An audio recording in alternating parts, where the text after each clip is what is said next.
moi c'est Joe, j'ai 29 ans, je suis photographe et vidéaste et dans cette vidéo je vais te présenter tout le matériel que j'ai utilisé durant mes 2 derniers voyages à New York et à Tokyo.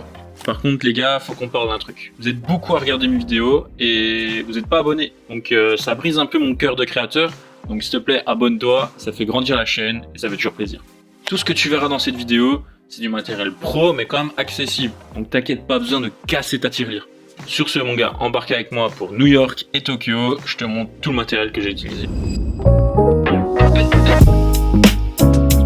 Alors moi j'utilise le Sony A7 IV, c'est pas la machine de guerre qu'est la FX3 ou la 7S3, mais franchement ça fait le taf encore en 2025. Ça règle en 4K 50 fps, bon avec un crop, mais bon en 25 ça fait le taf. En photo c'est super polyvalent, donc franchement l'A7 IV en 2025, bah, c'est toujours une valeur sûre, donc franchement je te le conseille fortement. Vas-y, parce qu'il est pas très cher en ce moment vu que la 7S5 est sortie. En résumé, ça fait toujours le taf en 2025.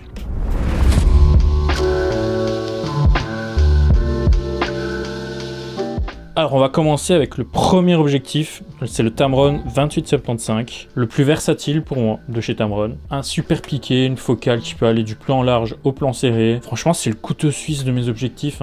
Si je veux aller chercher des plans plus serrés en voyage, bah, je l'utilise principalement en 75. Si je veux aller chercher des plans un peu plus larges, bah, je le prends en 28. Donc franchement, pour un premier objectif, c'est le top du top. Ensuite, mon bébé, mon Samyang 14 mm.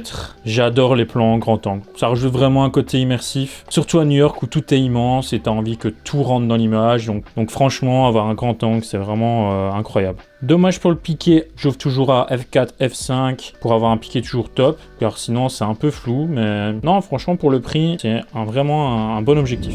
Mon dernier achat, le Sigma 35 mm. 1.4, parfait en basse luminosité, je l'utilise surtout la nuit quand je sais que la 7.4 va galérer, il a un super piqué, franchement bon en photo également, donc un bon rapport qualité-prix, je l'ai eu à 400 et non, franchement top du top, un peu lourd mais bon objectif. Mais vous allez me dire, tu mets pas de filtre ND? Attends.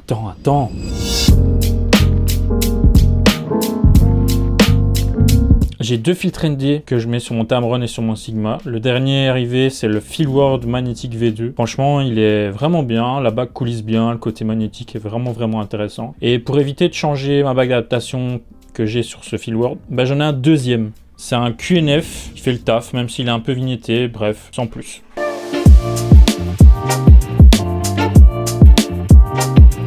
Le trépied, j'ai longtemps hésité, mais j'ai trouvé celui-ci chez Ulanzi, c'est le Ulanzi MT24, très pratique car les pieds peuvent vraiment varier de longueur. Il coûte vraiment pas cher, entre 20 et 30 € sur AliExpress, donc vraiment une chouette trouvaille que je conseille vraiment à tout le monde.